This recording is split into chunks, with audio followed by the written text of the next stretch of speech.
Hey babes, welcome back to my YouTube channel. My name is Ariana and today we're talking about my birth story. Ooh, my birth story, girl, my birth story. The day I gave birth. Buckle up, buttercup. This one's gonna be a doozy. Alright, guys. She's ready to lay on her face.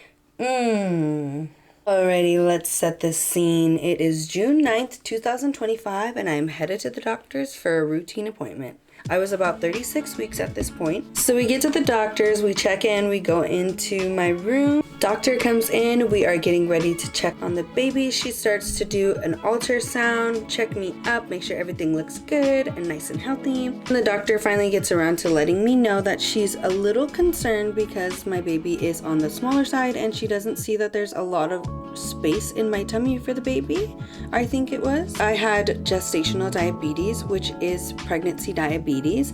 So for that to happen, his size was a little bit concerning. So the doctor basically had to send me down to radiology to go get an ultrasound to confirm what she was thinking. I got my x-ray, then it was confirmed. I believe it was IUGR, which is in uterine growth restriction, I believe. Then they sent me straight over across the street to do immediate labor and delivery. I had no idea that I was gonna have to have my baby this day, so lots of emotions, lots of feelings. I was very nervous because I was not prepared to meet him just quite yet, but I was very excited because I did want to meet my son. So we get to the labor and delivery department. They put me in the check-in room and I get checked in by the nurse. And then we wait there for a little bit of time.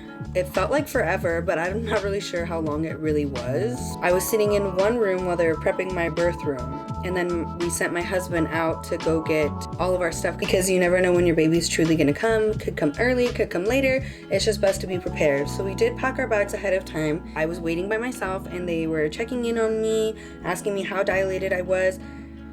I don't know what happened, but it's like maybe it wasn't confirmed or talked amongst the departments that this is what we were doing, but they had to induce me. So they came in and they talked to me about what they were going to be doing, what they were going to be giving me, and it's called misoprostol, also known as Cytotec, or they call it miso by short. So it's a little pill that they give you every couple of hours and it helps soften your cervix and gets you ready to push that thing out.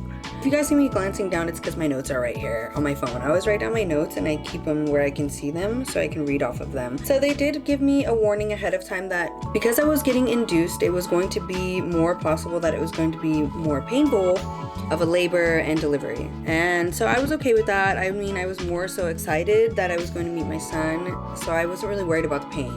So just to give you guys a heads up, when you get induced and it's your very first time having a baby, usually it takes you longer to go through that labor. So pretty much I was in labor for almost 2 days. They say usually it takes around like maybe 16 to 18 hours your first time, which is crazy. So I'm sitting in my room and we're just waiting for things to happen. I start to feel the changes in my body, the pain. I mean, and at first it didn't really hurt as bad because it just felt like cramps. Like they say that it just feels like cramps. So I basically pushed through and didn't ask for anything until later on. My water broke the first day. I don't remember how dilated I was. Having your water break is like you peed yourself. Like I was gonna go to the bathroom and all of a sudden it just drips down and you're like, oh, okay. So I think my water just broke. I wasn't making much progress. It was really, really slow. So we started to talk about what we could do to help speed up the process. And we had to also be mindful of the fact that my water did break. If you sit with your water too long, it could potentially harm your baby. Let's go ahead and talk about the experience of getting checked how dilated you are. That is crazy, girl. I did not know that it was going to be as painful as it was. I was basically stuck at 2 centimeters and I could not do it anymore, girl. I was like, no more. I think I'm gonna ask for the epidural. So we move on to asking about the epidural. And I swore I was not going to. I wanted to experience everything on my own. I wanted to do it. I didn't want to have anything. I just wanted to feel everything, and I wanted to, you know, get the full experience.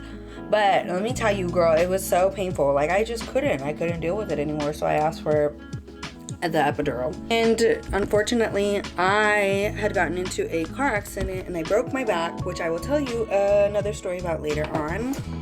But that is crazy, girl. It's crazy. Okay, so because of that accident, I have screws and rods in my back. So it's kind of in the same placement of where they put the epidural. So at first, they didn't really know if they could give me the epidural, and that was devastating to find out because I was in so much pain already and I did not want to continue. I was like, how am I gonna do this without any help? Like, trying to process that was not fun. We ended up finding out that we could go ahead and do the epidural, but it's not guaranteed that it is going to work. She had to do it in a different spot than where they normally do the epidural, so not guaranteed that it was going to work, which was another thing that I had to process. So we went ahead and did it, and it worked. Once that happened, I don't know how long it took to hit me, but I think fairly quickly. It felt like I just couldn't feel my bottom half, like my legs, and oh my god, thank god. After the epidural hit me, they gave me a couple of hours, then they came back in, and then they offered to give me Pitocin, which is something that I think it's the same thing as what your body already produces when you're pregnant or when you're giving birth, but it's like the fake version, as well as a balloon. And the balloon basically is like a little balls that sit on top of each other. They put it inside of you, and it pushes pressure on your cervix to help dilate you any further. It popped, and all of a sudden I was at 4 centimeters. Now I am sitting in my room, and they want me to rest because me and Justin had not gotten a lot of sleep the night before. We were too anxious. Like, how do you get any sleep when you know that you're gonna meet your freaking baby soon, you know? And every couple of minutes, they would come in and they would ask me to move from side to side.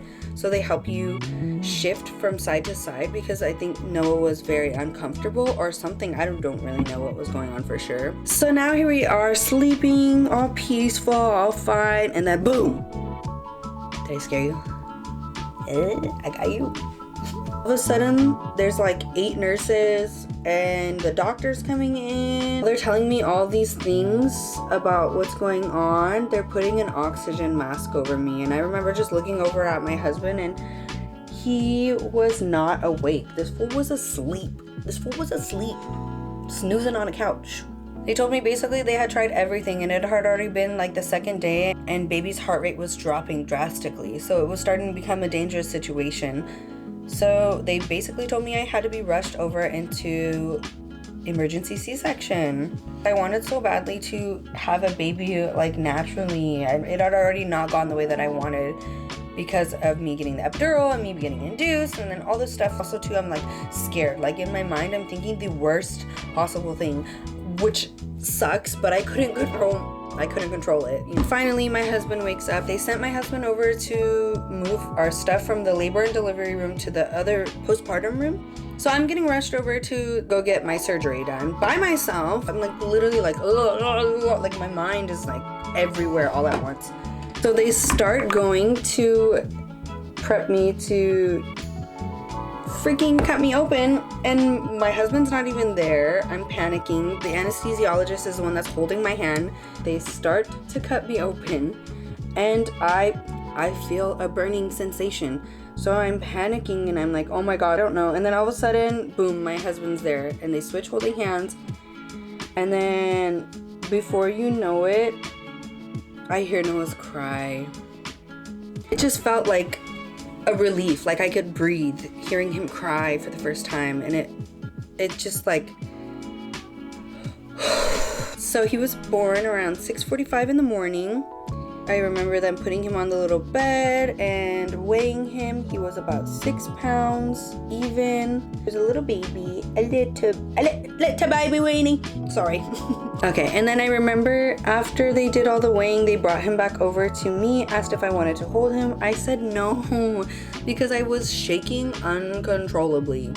They had to put a warm towel over me. I heard people talk about getting the shakes after birth, but girl, it was crazy. So they gave baby Noah over to Justin, and he held him, and I remember him holding him, trying to show me him, and like holding him close, and me, I'm just like, is he cute? Is he a cute baby? Okay, I'm gonna go ahead and put my lashes on off camera, and then I'll be right back. All right, guys, lashes are on. Let's continue. They sewed me back up, put me into a room after, and then I finally was holding him, and oh my gosh, you guys, seeing him and holding him, and like, sorry, real quick, my nose.